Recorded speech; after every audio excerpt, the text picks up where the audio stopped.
Hi, everyone, and welcome to a new episode of the Alpha Female Chronicles podcast.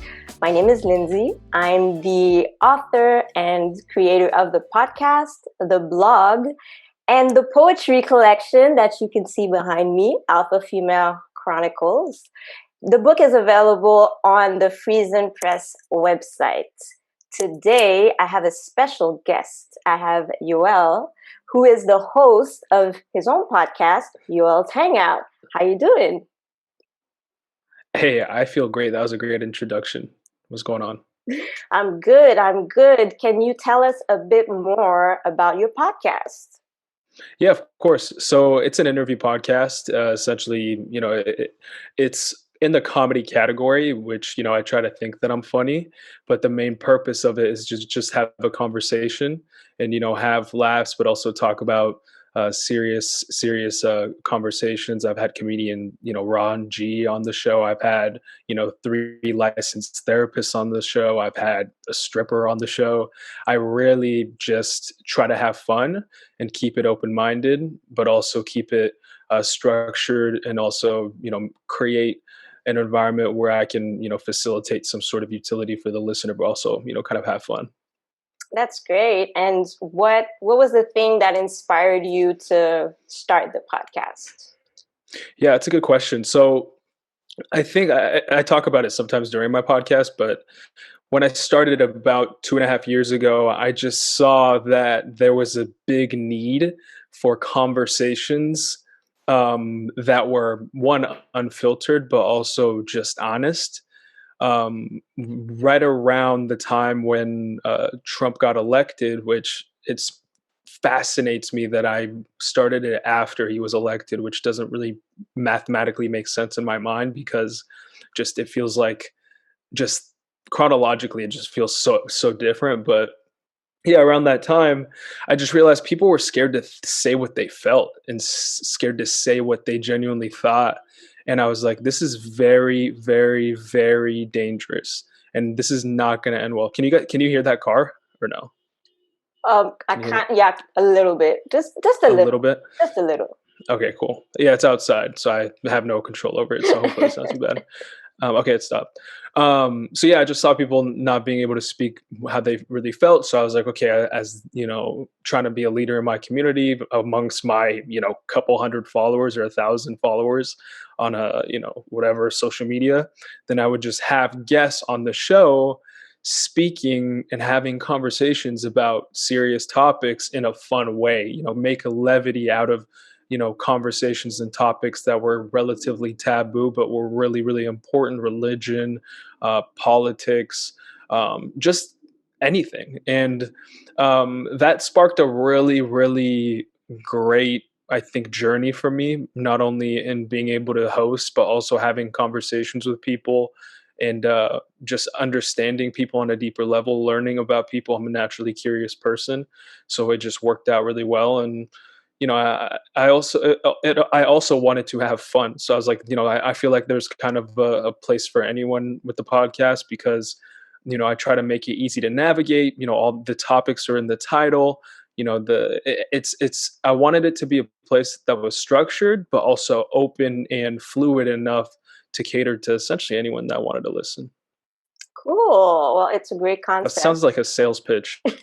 Well, I mean, it is in a way. I mean, you do have to sell it to the audience, right? If you want to Of get course, new everything's a sale. followers. Exactly, exactly. Yeah. And I love the fact that it's it's what motivated you is the conversational aspect, because that's exactly one of the reasons that motivated me to start a podcast. I thought that um, there was a need to have candid conversations. You mentioned like your podcast, you have unfiltered conversations, and that's one thing that I wanted to have on my podcast. I didn't want to have a podcast that seemed so like polished and perfect, and people had the Yeah. perfect answers.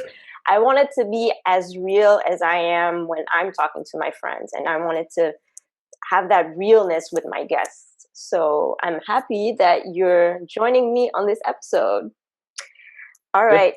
Thanks for Today, having me. well, it's a pleasure. Today we'll be discussing one of the poems featured in my book. The poem is 70 times 7. Now, many of you might see that it's inspired by a famous passage in the Bible that discusses forgiveness. I know that recently, Pastor Michael Todd at Transformation Church, he started a series called Forgiveness University, better known as FU. I highly recommend it. Get your notepads out, get your smartphones, get your dumb phones, because we are about to start week 1 of a series we're calling FU. I absolutely love being the pastor of Transformation Church because I can title a series FU. I need to be hot real quick, and that's humble, open, and transparent. That's what we do at Transformation Church. A lot of people are too saved for that title. Like I said, F you, and you just got offended, you got frustrated, and some of y'all churchy people's like, oh my God, I cannot. You start speaking in tongues and everything. But if we're honest, that's how we feel when people offend us. It's very the brand and marketing person's smart over there. they are very sharp, and they're always on point with every series. They come up with these taglines and merch. They're just really on point. And the series FU, most of the Excuse series me? No, I'm just kidding. FU, Whoa. Forgiveness University. Oh, got it. Yeah. Okay, cool. So most of the series by Pastor Mike Todd always hit home. And this one is really not the exception. I mean, I knew it was going to be good, but it kind of like, I don't know. Like he has a saying where he's like, I'm going to be all up in your kitchen today. And I'm like, okay. And then at the end of the sermon, I'm like, yes, you are. But I'm glad that I'll be discussing forgiveness around the time that the series is out. And this poem was inspired by a variety of individuals in my life who I like to call repeat offenders. Charlie Murphy would call them habitual line steppers. Because, he would step across the line. Habitually. He's a habitual line stepper. And I would definitely call them habitual line steppers. And it's just different people in my life who have either wronged me or taken me for granted or have done things to the people I love, or are just people who display just a lot of selfishness and ego and pride and are unapologetic about how they treat people.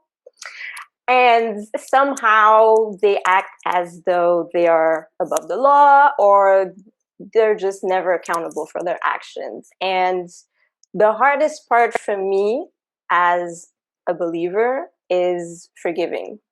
And I'll be honest, to me, forgiving was never easy. Forgiving is just, for many years, I thought forgiving was like undermining my emotions or excusing someone else's behavior, or just assuming that my emotions didn't matter. But I've learned that that's not the case. That's not to say that it's easier for me to forgive now that I'm older and wiser.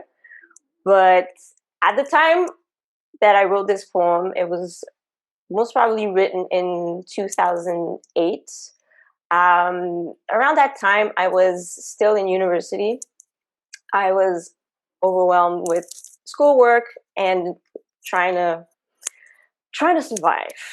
survive life. And it seems at that time I was going through a lot of hardship emotionally. I was going through a lot. And that was one of the things that I was going through. I was just fed up of always having to forgive the same people for the same offenses. over Mm. and over and over again because I had to be. Sorry to No, interrupt. go ahead. Go May ahead. I? I think we need to clarify the definition of forgiving. Um, my Not necessarily clarify it, but I'm curious, based off of your experience, did you forgive based off of maybe you had more micro forgiveness, but then it built up and then you almost didn't want to forgive that person later on. But if you just didn't forgive them in small pieces, then the resentment wouldn't have been there. Definitely. Definitely. It's the accumulation of those little offenses that in the long term show you someone's true character. I mean, people make mistakes, right? I mean, it happens. But when you see someone that has a pattern of behavior and you're just like, oh, you're doing that again, that's where the resentment lies. That's definitely what Yeah. triggers the resentment and the unwillingness to forgive again, because you're like, yo, how much of this crap can I handle? Like, really? Is that a virtue though, to forgive them after they've, you know, crossed the line multiple times? I mean, this is the um conversation I guess we're having yeah. here. Well, it is a virtue. It's not how can I say this? I don't know many people who are naturally inclined to be able to forgive easily, or to just kind of get over the offense and be like, okay, you know what, this happened and I'm feeling some type of way, but I'm moving past this and I don't want to let it like fester in my heart. Some people are more naturally inclined to do that. Mm. For other people, it takes a lot of like hardship and a lot of disappointment and a lot of self-reflection. But when you do get to that point where you're like, okay, I'm able to forgive and just not allow myself to live in a place of offense, that, you know, it takes years. It can take years, but it's not easy. It's I don't think it's easy. And some people, unfortunately, especially believers, they're like, oh, well, that's what you have to do. You just have to forgive. You know, they kind of dismiss the whole thing that happened for you The to feel like you seriousness. don't want to, exactly, like it dismisses the seriousness of what happened for you to feel like angry or frustrated or whatever. It's not, I don't think it's healthy to just brush it aside. You have to process it in a way, in some way. You have to process what you're feeling, what happened, how that person acted, how it influences like your ability to process what happened. So it's a lot more than just, oh, that's just how she is, just forgive her, whatever.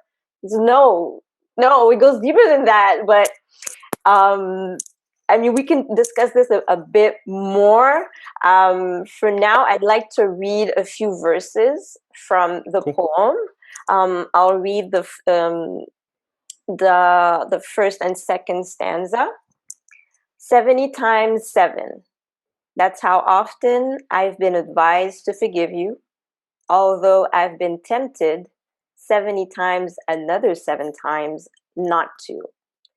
All this bitterness in me, all this unnecessary anger filling up deep within me, I've got to set it free.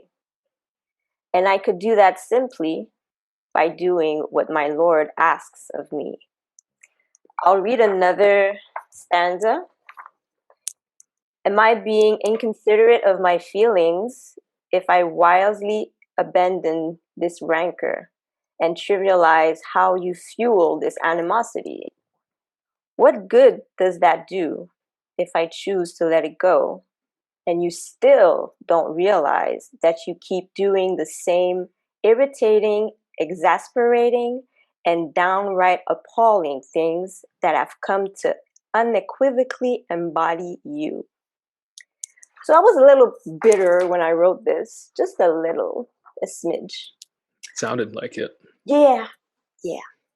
That's why I use my poetry. I use my poetry to just express things that Of course. I wouldn't be able to say to someone. Like, it's not that I wouldn't be able to talk to them about it, but I've I find that in my poetry, I can express it in a way that's more like fancy. 100% too.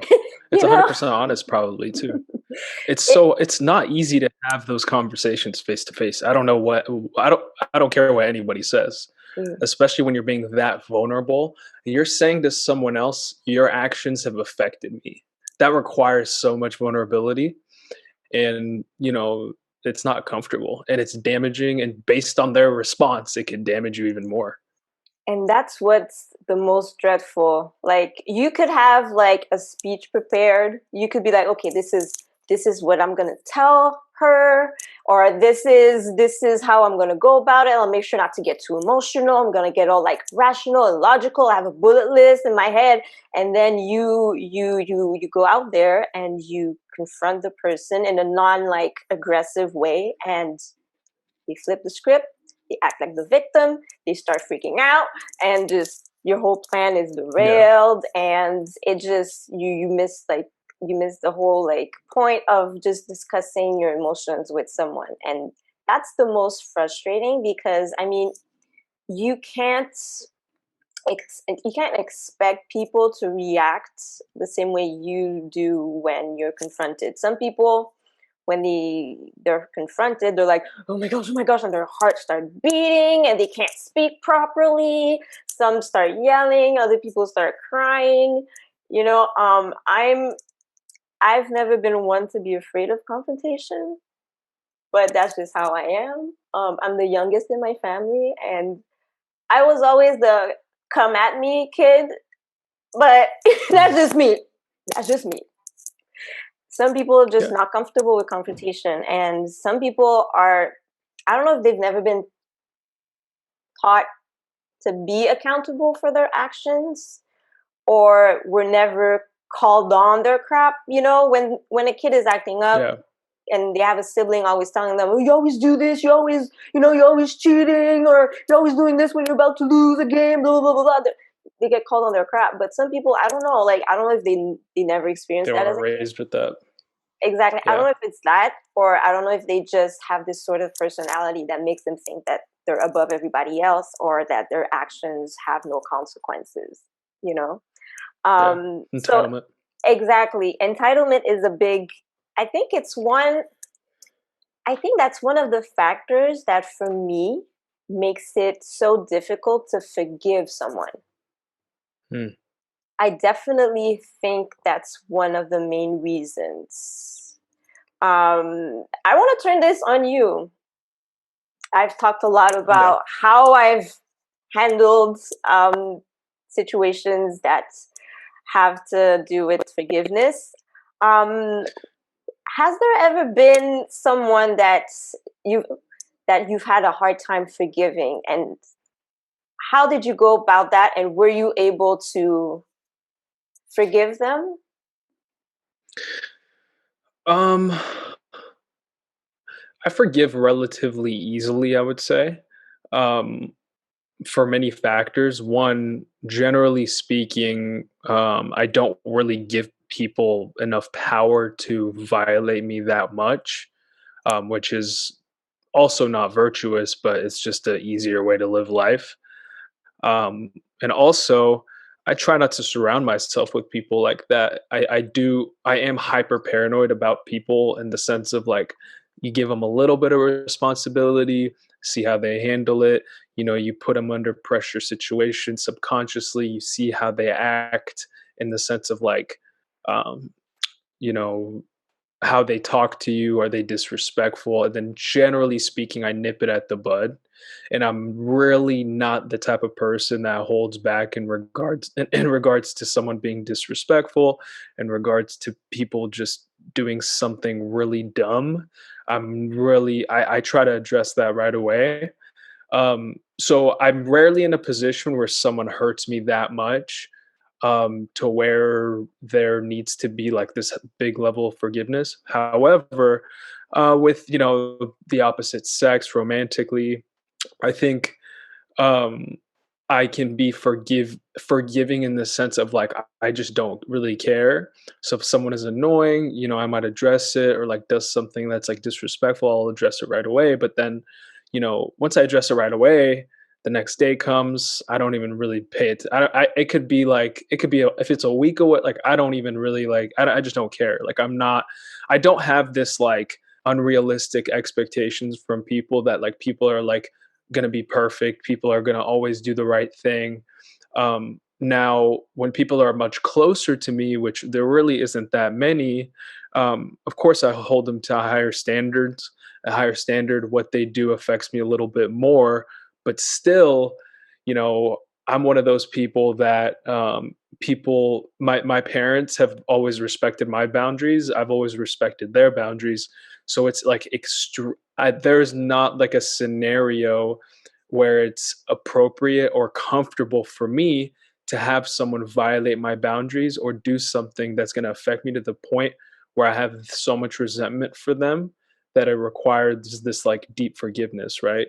So I think a lot of people, sometimes, their parents, they're overly controlling. They do push their boundaries. They are a bit disrespectful. They are, you know, just selfish, or X, Y, and Z. So they grow up with that. Maybe their sister, there's you grow up with these norms of having your boundaries violated, of being disrespected, to where you almost allow other people to do that because maybe you think that's what love is. Maybe you just are comfortable with that. So I'm extremely fortunate, one, to not be raised to think that that's okay, and two, more often than not really give people enough power to do that to me, because money can be replaced, disrespect can be addressed right away. Lying is absolutely, I have a zero. If you lie once, it's like gonna be, it is extremely rare that I will give you enough, and I will give you information, or put you in a position where you have leverage over me, where I can trust you, right? So I think there's like multiple reasons as to why I quote unquote forgive easily, but I think subconsciously I still feel like some people, maybe I am hurt by them, or like they did something where I just feel like I didn't. There's maybe not something resolved there. Uh, and for me also, I try to process things. I'm a thinker. I like to put time aside to think about a scenario. What could I have done better? Why did that happen? How can this not happen in the future? So, this is a great topic because there's a lot of reasons why some people will forgive and some people will not. But holding people accountable is so important because, me, this was more common when I was a kid. But being too nice, when you're a kid, especially when you grow up with great parents, maybe how you were raised is not as lined up with the culture around you. I was raised Ethiopian. Ethiopians are relatively easygoing, relatively nice. Americans sometimes are not as nice as Ethiopians. Some other way around, of course, but that niceness can come off as someone that is not willing to stand up for themselves, right? And I think there was a little bit of that when I was young, and through a little bit of maybe trauma, through um, rebellion and other means. I've grown and been able to observe patterns and know when to speak up, when to respect my energy, respect my time, not allow people to speak to me a certain way. So it takes a lot of work. I don't think forgiveness is like an easy thing, because things that hurt us we ruminate about, we become resentful, it impacts the rest of our lives. So yeah. Yeah, definitely. And you mentioned like respecting boundaries, and it's kind of difficult with family members. It seems that they're the ones who know how to push your buttons and to Oh yeah. really trigger you in a way that a friend or colleague or whatever classmate won't be able to. Like they really get under your Mhm. skin, and it seems that in some instances and in some family dynamics, it's even harder to forgive family members. It seems more of a betrayal whenever they do something wrong to you or disrespect you. It seems like Stings. it stings. It stings because they're your blood, right? They're supposed Yeah. to look out for you. They're supposed to protect you. They're supposed to respect your emotions or your space or your boundaries. They're not supposed to use certain things about you against you. So when an offense happens, there's a breach of trust. And Yeah. that's a trust that we feel shouldn't be broken because it's a family member. It's a Yeah. sibling. And there's the breach of trust. I mean, that's something that, I mean, on the spot, it's hard to forgive, but as a child, with like an older sibling, whatever, your sibling, like, I don't know, stole your toy or ate the last hot dog or whatever, and you're like, you always do this. And then 5 minutes later, you get over it and you move on. But then it's like these offenses, little offenses that keep repeating themselves over the years, and you're like, yo, you're really selfish. You only think about Yeah. yourself. And Yeah. it's that thing that creates the resentment and makes it harder to forgive certain offenses. I'd like to talk to you about, should there be a statute of limitations on past offenses? Could that help us The cancel forgive more? culture. Yeah, exactly. When it comes to Yeah. cancel culture, I mean, we know that the internet never forgets, and that No. people, all kinds of people have posted all kinds of things over the years in different circumstances, whether they were elections or any kind of major events. And it just seems that there are so many trolls on the internet Yeah. just scrolling back on timelines just to find one tiny tweet or Instagram post that's Yeah. incriminating. Should there be statutes of limitations on past offenses, in your opinion? Have you seen? Well, one, it was the Dave Chappelle skit where they had It was the first episode where there was a person that like was typing and like remembered everything that was said at that particular moment about like it was essentially like a portable I forget what they called it, but it was like a typewriter where they'd go to like the closet where the typewriter was and was like, hey, what did the babysitter say while we were gone? And then they would like read what the babysitter said. And also in Black Mirror, have you seen the Black Mirror episode where they like look back and like can like, oh, you said that, okay, let's check. And then they like look back and rewind like their whole lives and stuff like that. Have you seen those? Oh, I have not. It's I have irrelevant if you not. haven't. Okay, that's fine.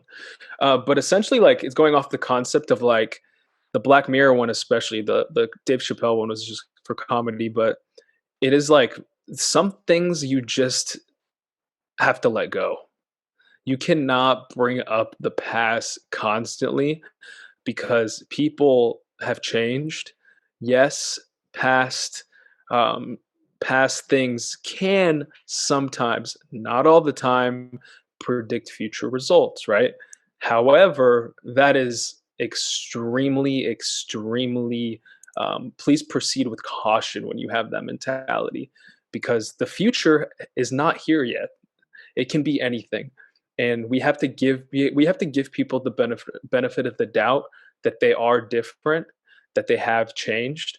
I think we live in a world where people at the top, and there's a ton of people that have voices that are quote unquote at the bottom. I say that loosely, that want to feel significance, that want to tear people down because it makes them feel good. It makes them significant. You have a bully that would tease you about X, Y, and Z because he felt low. He wanted to have an impact on someone that he subconsciously perceived was better than them. And I think we're at an interesting spot where where everyone has a voice, and you will find plenty of hundreds of thousands, millions of people that have nothing better going on, that want to tear people down and have an impact on someone's life, even if it's in a negative way, to tear them down and saying, wow, I was part of that mob that tore down this particular celebrity. I'm cool, look at me, you know? So on a macro, not really philosophical perspective, I think that that's why people do it. I think it's wrong. Um, from a spiritual perspective, like I think that we have to I think we were already bad at forgiving as people because people aren't perfect, but the internet has just kept receipts on people to the point where it's like you cannot you will find something. And if you don't find something, you will eventually it will eventually come around. And guess what? They will mess up in the future because guess what? They are not perfect. You know, they are humans. Everyone's a human. Everyone makes mistakes based on the severity of what you did and based on how recent it was and based on the position you're in dictates, in my opinion, the consequences, right? um if you're a comedian, I'm gonna say like I would be very loose with that person because most of the time, you know, for most comedians, you don't really take what they say seriously. If you're a politician, then there's a different set of responsibilities and different set of of consequences I believe that you should experience. They're going to be more severe, in my opinion. If you're, you know, a pastor, if you're in a position of power where you what you say actually matters, then there should be more strict, you know, consequences towards you. That exact recipe, I don't have like the algorithm for it. You know, how long ago did they do this? What's the, you know, what's the percentage of severity on that? And then based on their current position, like it's an impossible task, right? I think we all a little bit have that like gut feeling of like, he kind of got away with that one, or like, you know, I feel like we're like really tearing this guy's career apart for something that was, you know what I mean? So I think we all have that meter inside of us, but I think just human nature and the mob and, you know, mob mentality is really going far left where it's like, no matter what they did, you know, tear it down, burn them. Yeah. Cancel culture is definitely not sustainable. Definitely not. You know? And it's crazy to see this kind of like mob movement of tearing someone down. And there are people It's who we anarchy. it is, and it's crazy to see so many people getting canceled. I feel like, I don't know, it's Well, been a let me few. say something about that. Sorry to cut you off, but it's tough to cancel people that actually have talent. Generally speaking, if you're in a position where, I mean, if you do something genuinely horrific, like if the Me Too movement, what Weinstein did, I'm okay with cancel culture at that point and like what he did and like, you know, how he violated women and, you know, abused his power. Cool, take him down. And he actually was good at what he did and he did get taken down, right? Like for example, Chris D'Elia, never really thought the guy was funny, to be honest. And I almost feel like, and there's so many other funnier comedians that I literally felt like it was going to take anything for him to like come crashing down. And I'm not stoked about that. But just keep in mind the types of people that are getting quote unquote canceled. A lot of the times they were not really, you know, in a great position anyway. Like there's a plenty of people that have been quote unquote canceled many times, but the difference was they either, you know, had talent, what they did was really not that bad, or, you know, maybe they actually genuinely felt sorry about it. They made a turn for the best. Like Chris D'Elia literally got canceled on like a misunderstanding and he's still canceled, which is what gets me thinking is like maybe he was easily replaceable anyway. So it's like it's an interesting conversation to see how bad people do, and then based off of, you know, this is actually the topic that we're going to discuss, which is based off their status and based off of what they do they actually stick around? Like R. Kelly was one of the examples you gave. It was like what he did and maybe still doing is so horrific, but for so many people, like his music is so iconic. Not for me, I really don't care. That I feel like a lot of people are still going to listen to him. So there's an interesting conversation to be had because what he did is objectively horrific and disgusting and immoral. And there's plenty of evidence to show that. But because of his level of talent and how, you know, much he meant to so many people, a lot of people are like it's kind of like Trump supporters. His first election, they're like, yeah, yeah, yeah, screw that guy, and then at the ballot, they're like still listening to music, still voting for him. Yeah, definitely. You touched on a good point about canceling certain people, certain types of people. It seems that some people are more cancel worthy than others. Some people are, I don't know if maybe in public opinion, certain people are more inclined to be vulnerable to be canceled in a way. Yeah, it's I think it's that's a good crazy. point. It's crazy because by doing that we assume that some people are worth redeeming and other people are not. Mm, Like you mentioned, we're not perfect, we're all flawed. At some point hmm. in our lives we're going to say something that's controversial, something that is shocking, something that goes against I don't know, what society values or what one person values, and that person, because that person becomes offended, then it kind of goes like overboard, and it starts a whole like shaming thing online. It just goes out of hand real fast. So it does feel like certain people, especially public figures, and it seems nowadays, Entertainers. especially entertainers and politicians, and any kind Yeah. of people that are related to politics or involved in politics, it seems that we're more inclined to cancel them. Or some people, they have their fan base. We're talking Yeah. about Trump supporters. He has his fanatics, Yeah. and these people just decide to, I don't know, Blindly follow him. blindly follow him and disregard all the accusations against him. It's the same with R. Hmm. Kelly fans. They have the facts. I've seen Surviving R. Kelly. It was heartbreaking, but I wanted to watch it because I wanted to hear these women's stories. I wanted to hear Yeah, I've seen what it they too. went through, because I already believed them even before I heard their testimony. I believe these women because there's nothing to gain from accusing him of what he did to them. But Yeah. I wanted them, in a way, even though I watched it at home, I Out of wanted them to, respect. exactly, out of respect. And I wanted them to kind of, I don't know, just to know that I'm listening, Yeah, their voice, of their course. voice is valid. So to me, to see all these R. Kelly fans who, it seems like, I understand the impact that he's had on them over the years through his music. Maybe some people associate some of his songs to like, I don't know, special events Weddings, in their like, life, yeah, weddings, proms, or whatever. yeah. I understand that. But on a human level, the despicable things that he did to me, I'm sorry, but I can't be like, oh well, R. Kelly did this and that, but I love his songs. So Especially singing. Think about it. Like singing, like you're gonna listen to someone be vulnerable, and like they're gonna make you vulnerable with their music, knowing how they like violate people.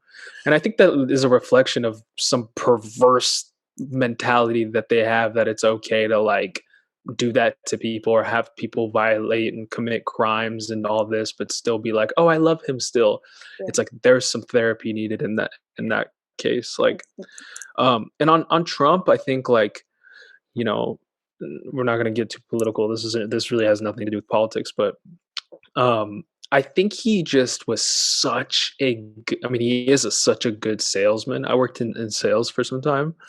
He's such a good salesman that everything he said was with such conviction. He's like, "Oh, we want to do this? Yeah, done already. I know everybody, and I can do this, and I'm a businessman, and I have power, and I can move mountains for this country." And they got sold. When someone is telling you they can give you the world and saying it so well, saying it for a long period of time with such conviction, and giving you quote unquote facts and reasons as to how they can do it, man, that is so, especially if you really want that to happen, that is so hard to turn down. I think another side note is people just, especially after a black president, I think the white people in this country wanted that white masculinity back, and they wanted to follow someone and see someone that was like, "Hey, I'm saying what I'm saying. I'm going to do this." I think America has been craving that like honesty. Even if we put race to the side, they've been craving that honesty from politicians. So I think there's a couple of reasons as to why he won. And to be honest, I used to cast judgment and be like, how are you guys believing the stuff that he's saying? He's not going to do what he's going to say, right? But I understand why people, forgive certain things, and because they want to believe that um you know the good in someone, especially when their good is so beneficial to them. I get what you're saying, especially about Trump supporters. He really tapped into many people's vulnerabilities by selling them a dream, right? That's basically how he hooked them in. He was talking like them. He was telling them exactly what they wanted to hear. So they got lured into this, I don't want to say cult, but movement. They got Yeah, lured, cults are started by sociopaths yeah, that are and literally willing to say whatever.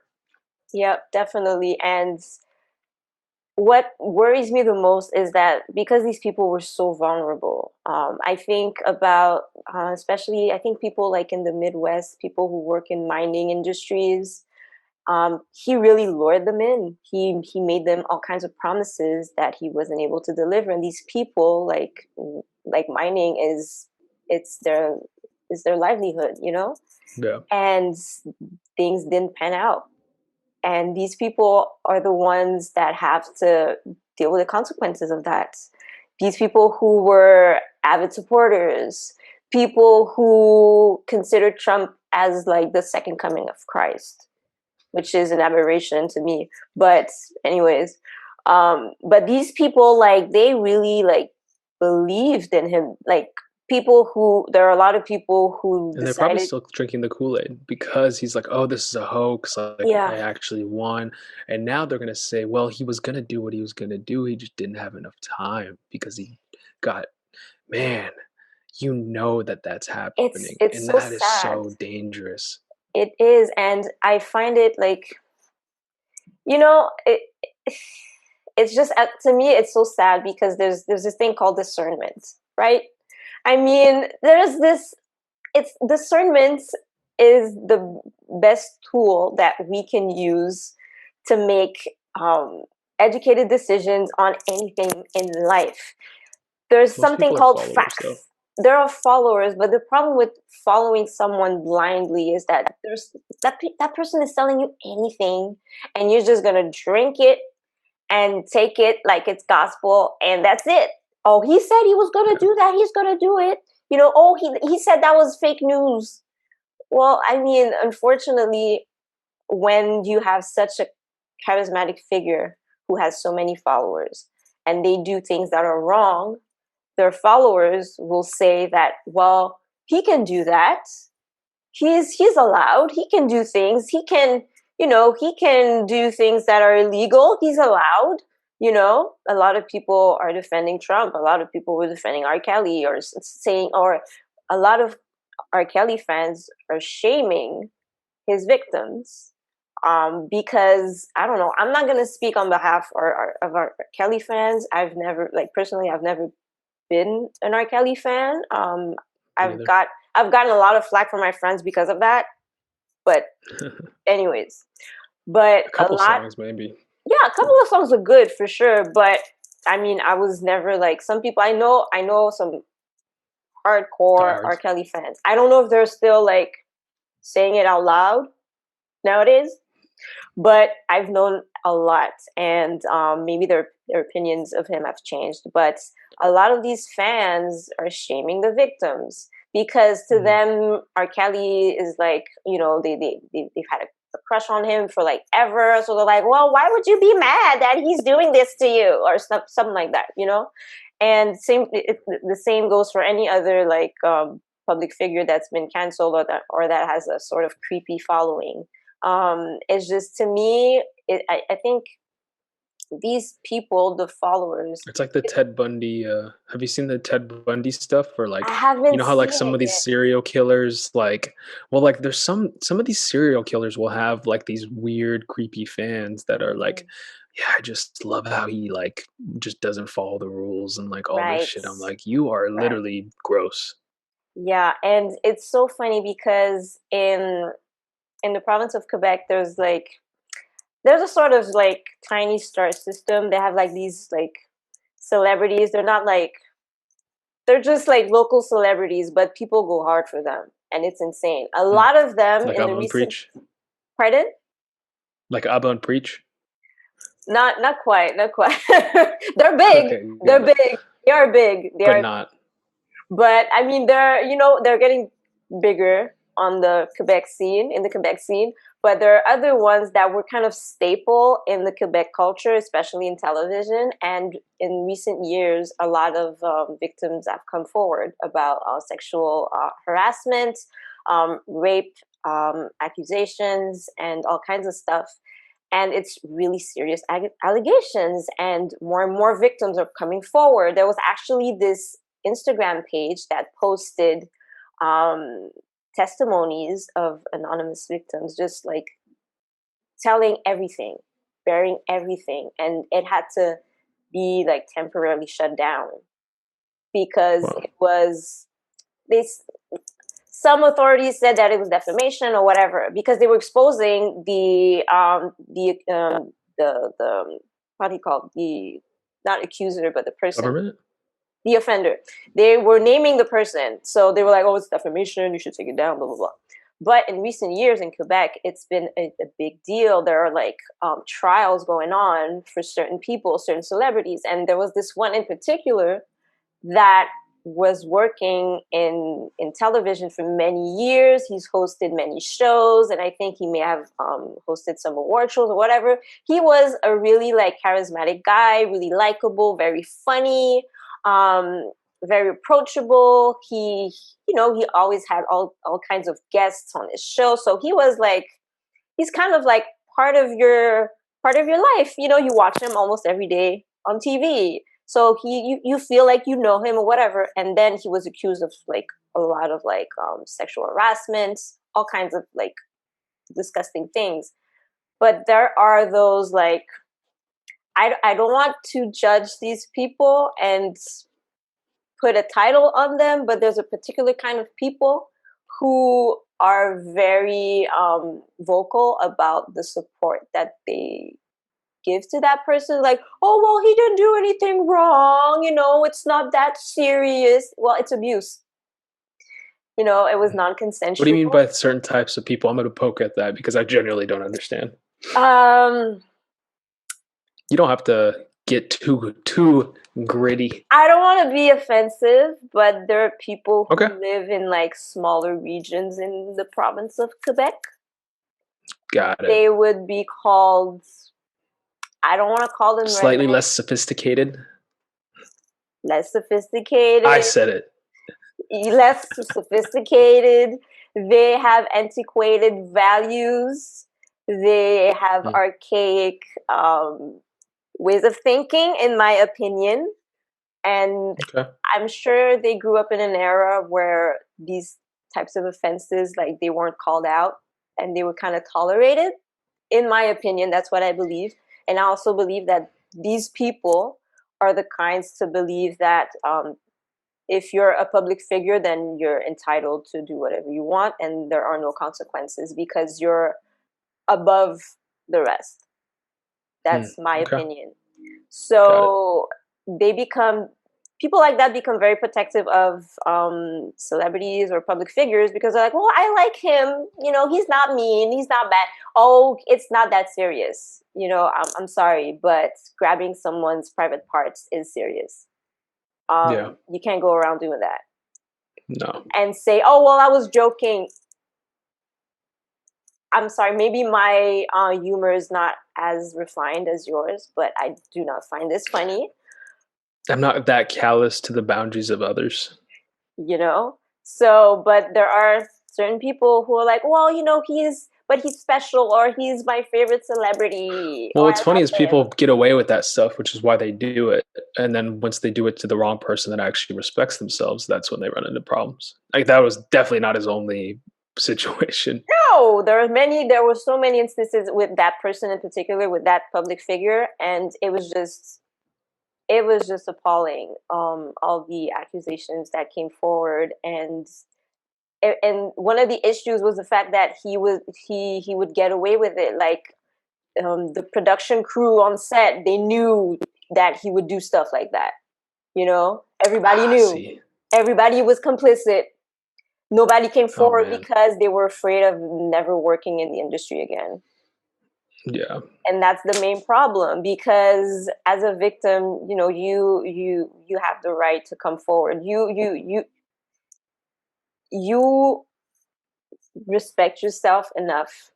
You value yourself enough to come forward and use your voice to just demand that what was done to you be reprimanded, and you're allowed. But because you're like seen as this insignificant person compared to your offender, then you're like, well, you're afraid of coming forward. People Yeah. will shame you, and that's the Of most course. horrific thing, the shaming of the Intimidate you. victims.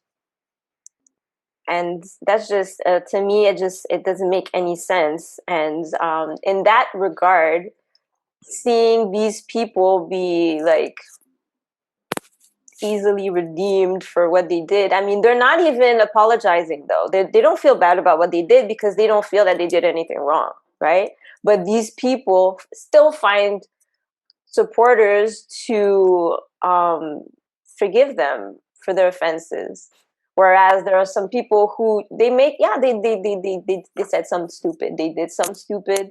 They were younger, or maybe like a couple of weeks prior, they did something stupid, and they're like, "Oh my gosh, I really did something stupid," and they are Yeah. repentant. Yet, it still feels that it's harder for them to be redeemed by other people. So, do we even believe that people are redeemable? What do you think? I think like in the eye of the public, like canceling someone is different than not forgiving them. I think there is a distinction there.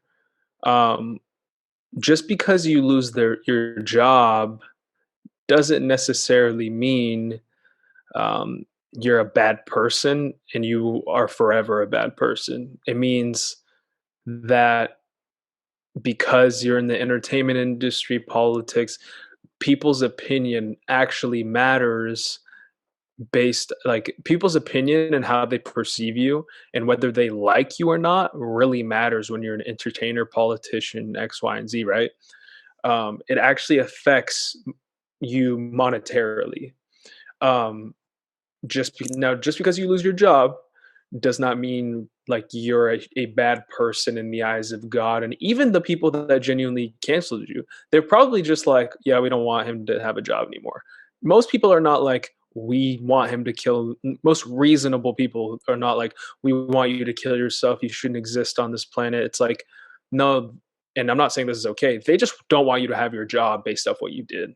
And based off of how severe what you did was, you should go to jail, proper, through the system. If it's that bad, you should go and, the proper avenues that way. So there is a distinction there. I do think that there is two separate things: lose your job, and then are you genuinely a bad person that we want horrible things to happen to? Even how like R. Kelly should not. First of all, he should go to jail and serve time. Now, do I think that he should be on the street homeless? That's a way different conversation. I genuinely want him to not do what he's doing anymore and rehabilitate himself and be a functioning member of society after he serves the time that is owed to him based off of all the crimes, right? Now that's me, and I genuinely deep down think that that is a lot of people. People genuinely we have this mob mentality, but if you talk to people individually, you will be surprised what people actually feel. But in a mob, for some reason, we just want hell, and we just want we you get the mob you get the mob mentality in the sense of like you don't feel that much responsibility because you have so many other people with you, with the same goal. So you end up being more severe.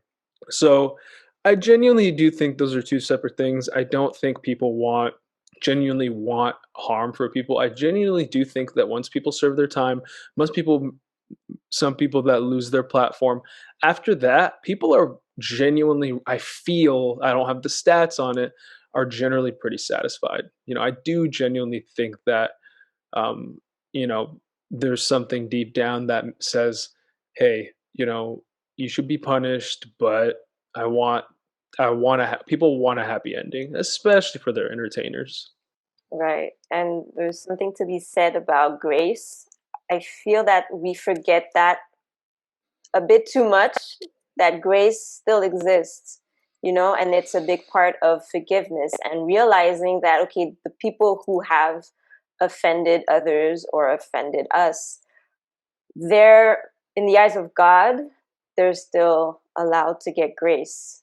It's unmerited, but they are still allowed to By receive definition. grace. By definition, it's unmerited, but we are all flawed. We have all sinned and fallen short, and we are Except me. still. It's not that funny. Jeez. And I'm just saying that it seems that we forget grace in the conversation when it comes to forgiveness. We don't think about extending the same grace that we want others to extend to us, because Exactly. we will do something stupid. We will say Yes. something mean. It will happen. We are That's a flawed, great point. and Thank you for touching on that. and the problem is that somehow at times we feel we have monopoly on righteousness, and we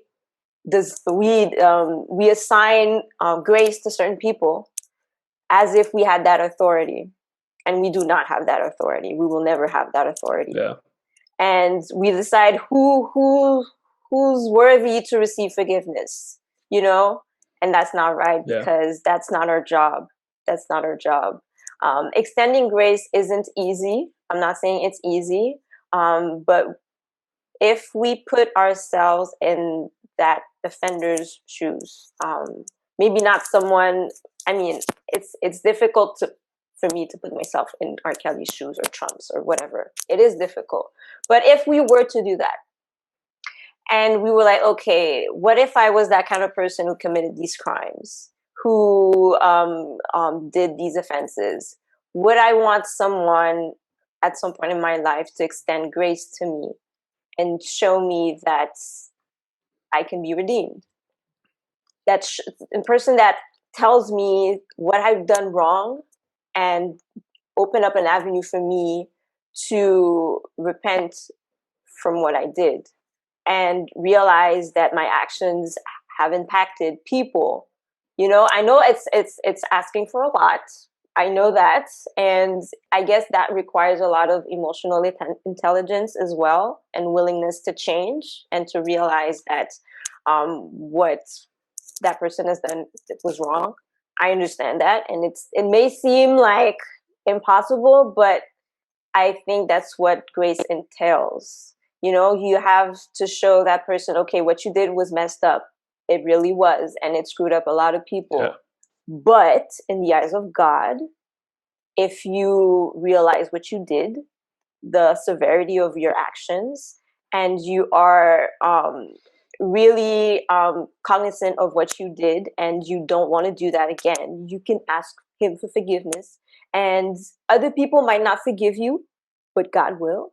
It might take some time for other people to really see that your repentance is genuine, but God will see it because he sees your heart.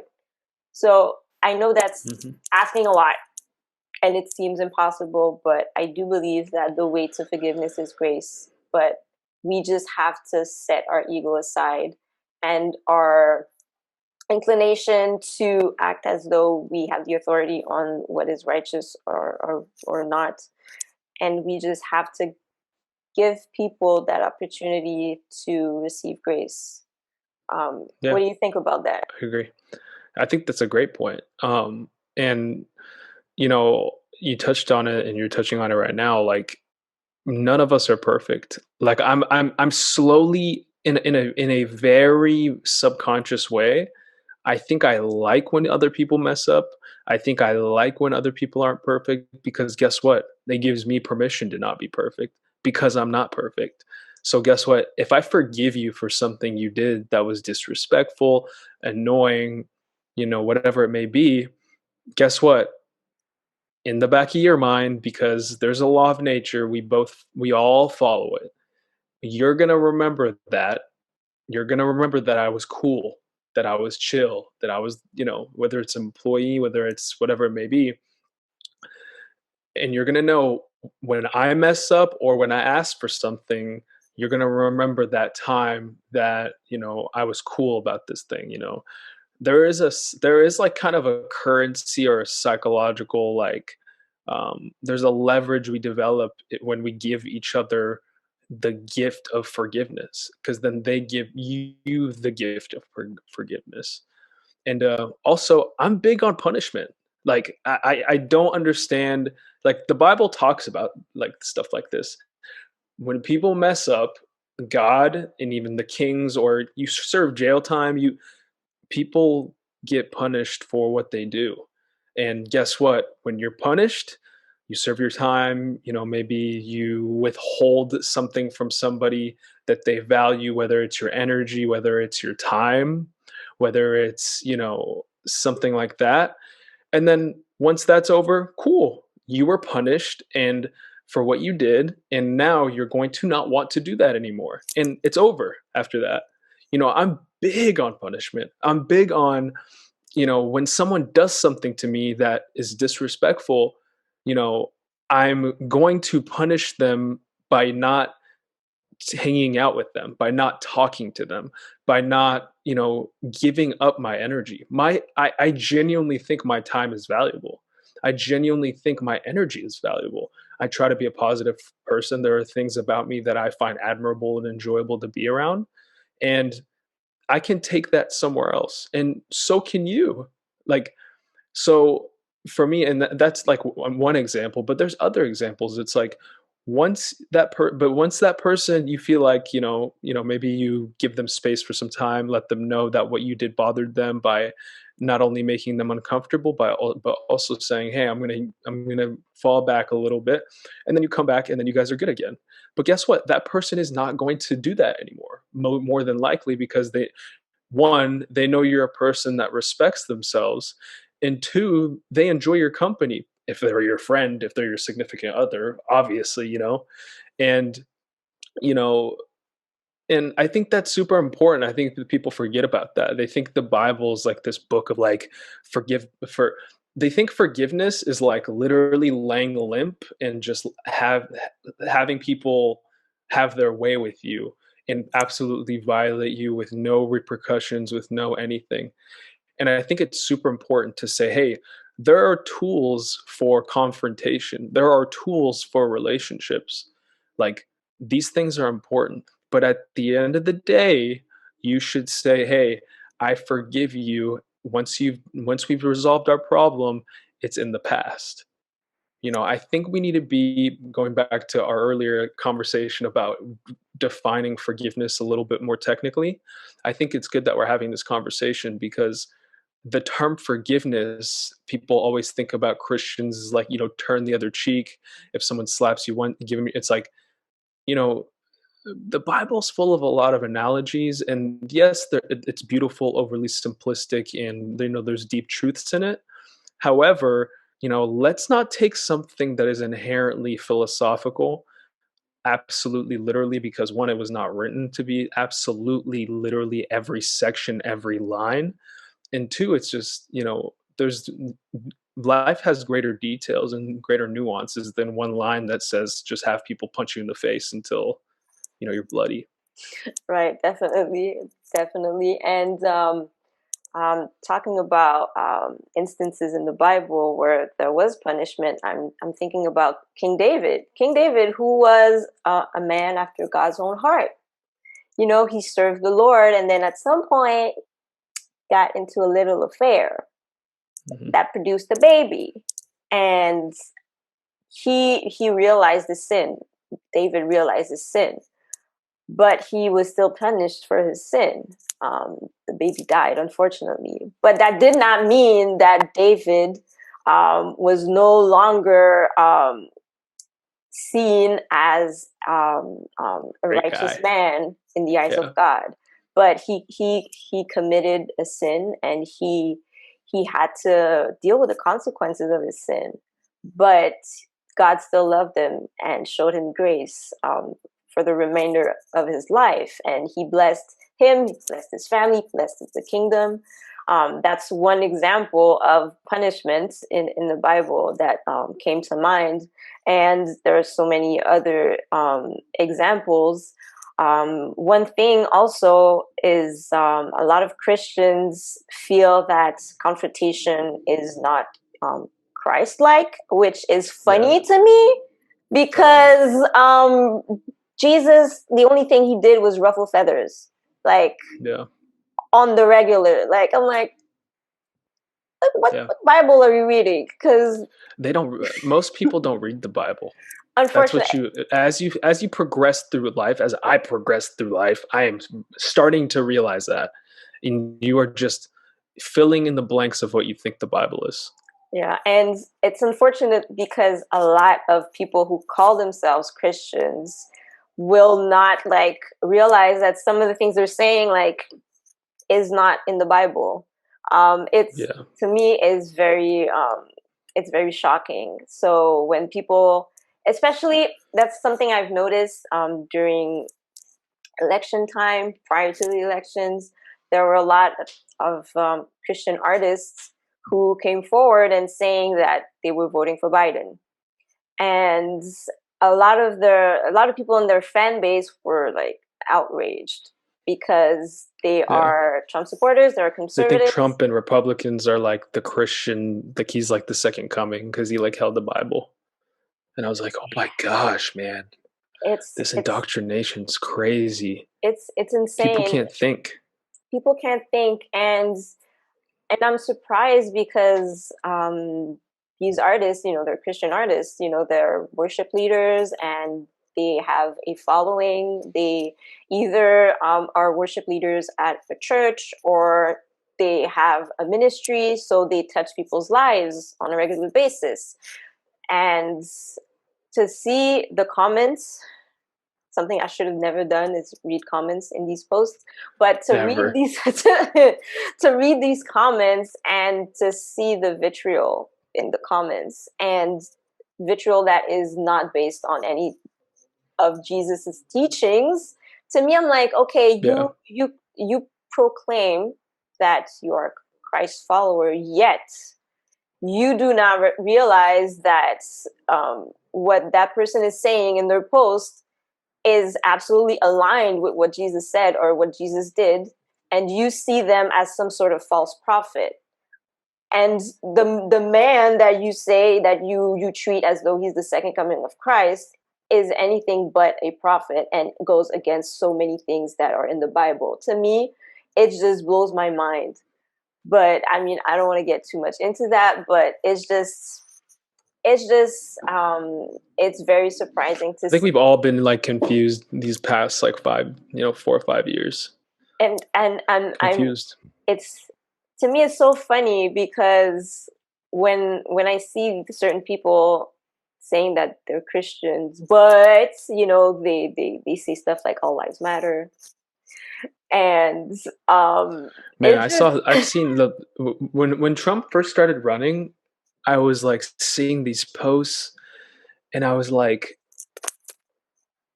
no, wait, guys, like I don't think you understand. He's doing this, this, this, and this. Like, look what he did over here. Like, why don't you guys get it? Like writing these novels on Facebook and then like I saw the comments and I was like, am I like on a different planet?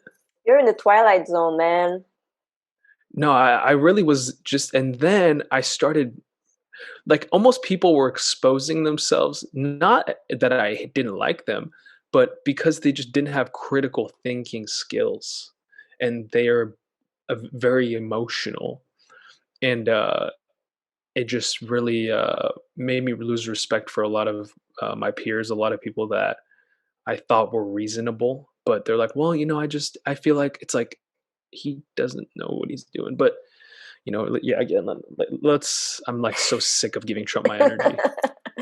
I agree. I agree. And I want to end on a positive note I like in a that. way. It's kind of positive. There's a positive outcome to this situation. So on Halloween night in Quebec City, there was this guy who was going on a rampage, and he stabbed some people. And one of the victims was I think he's a cellist and a pianist, um, like on a Okay. professional level. And he got stabbed in the arm pretty badly, in his hand, I think. And a newspaper interviewed him. And even though he experienced a horrific attack, he decided to forgive his attacker. In the interview, he was saying how grateful he was to still be alive. He doesn't know if he'll be able to play again, but he said, I decided to forgive the guy. Like, I don't know what he's going through in his life. He may need assistance, mental help, but I'd rather forgive him and let go of the anger and bitterness and just move on with my life and just appreciate the life that I have. And to me, that was amazing, because not only like the fact that he said that was like, it felt so genuine, because I saw the interview that he gave, and he looked so at peace with his decision, and it felt like the gratefulness that he felt for the life that he's able to have just overwhelmed him so much that there was no space for anger in his heart. And to me, that was absolutely amazing. And I do hope that he recovers. And to me, to see an act of forgiveness like that, and I don't want to say that it was spontaneous, but I do know that the interview occurred like a little while after the attack. But to see how he just processed the whole thing, and it felt to me like the way he was speaking, it felt like the decision was really easy for him to make. Like, I forgive him. I don't know what I he's have a going through. situation like that, actually, and I don't want to make this about myself, but No, it's it okay. reminded me of this situation. My thing is like what I said earlier. Like, I just move past things, and it's just a coping mechanism for life. I process and I move past, because guess what? Again, going back to what we said, it's not. No one is perfect, right? So around right after high school, me and my friend, we were driving, and there was an S curve, so like something like that, and we were coming on one side, and there was someone else coming on the other side. They were a 15-year-old driver with his girlfriend in the car and and a baby in the back, and the guy was trying to be cool, and he tried to drift the corner of the road, which extremely dangerous, had no shot of it. He clearly didn't see us coming, so he ended up curving, overcorrecting, and hit us head on. And our car ended up on its side. We like couldn't get out, and we were like, and then my car, I was driving, and the car was it has a top that you can take off. So we got out like of the top.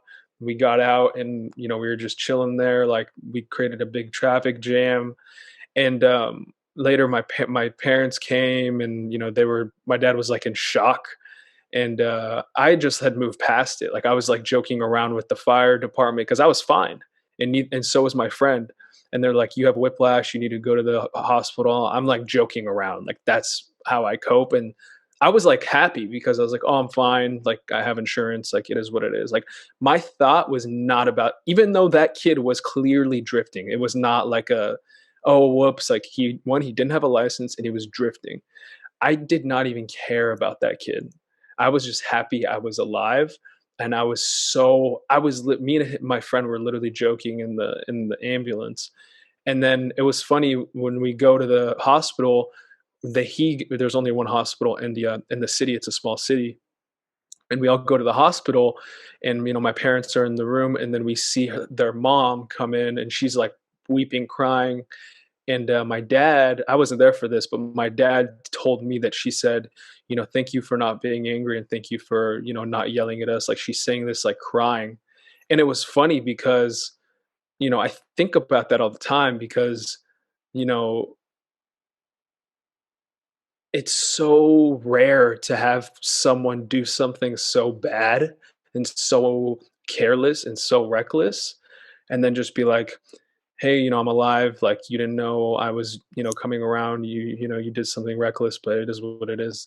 I didn't even have the thought of having that harbor my brain. And I think that is a lot how I was raised and by my parents, because my parents were not even thinking of, they're praying for him, making sure that, he was good and everyone was fine.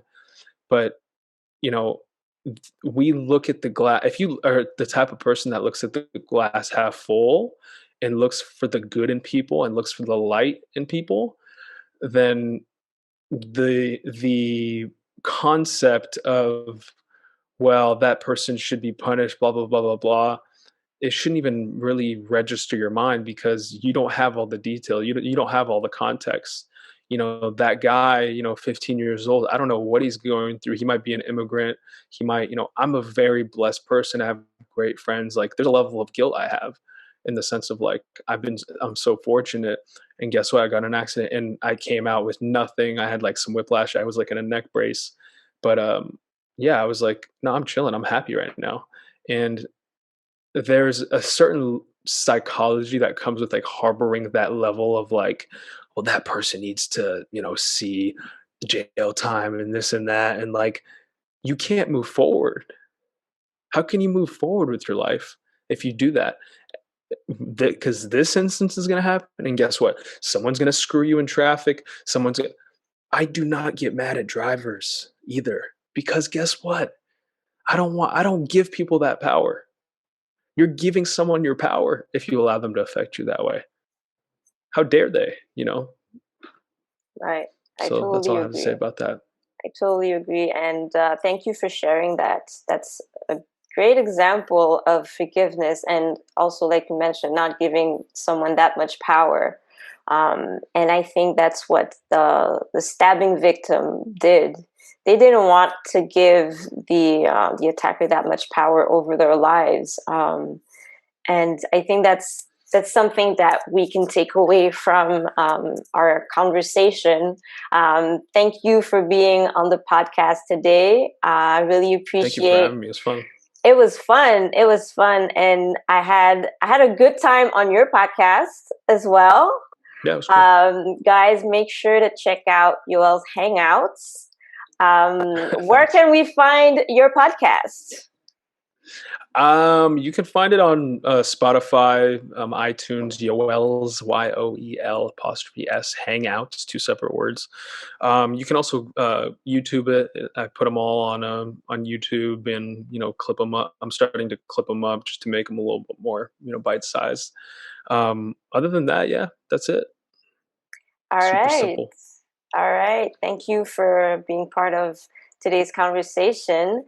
And to you guys, make sure to grab your copy of the Alpha Female Chronicles poetry collection available on the Friesen Press website. Make sure to check out my blog, alphafemalechronicles.ca. You'll see a lot more content on that. And subscribe, like, and share the YouTube channel. You'll find all the episodes of the podcast. On that note, I'm wishing you well. I hope that you guys enjoyed this episode, and I'll see you next time. Peace.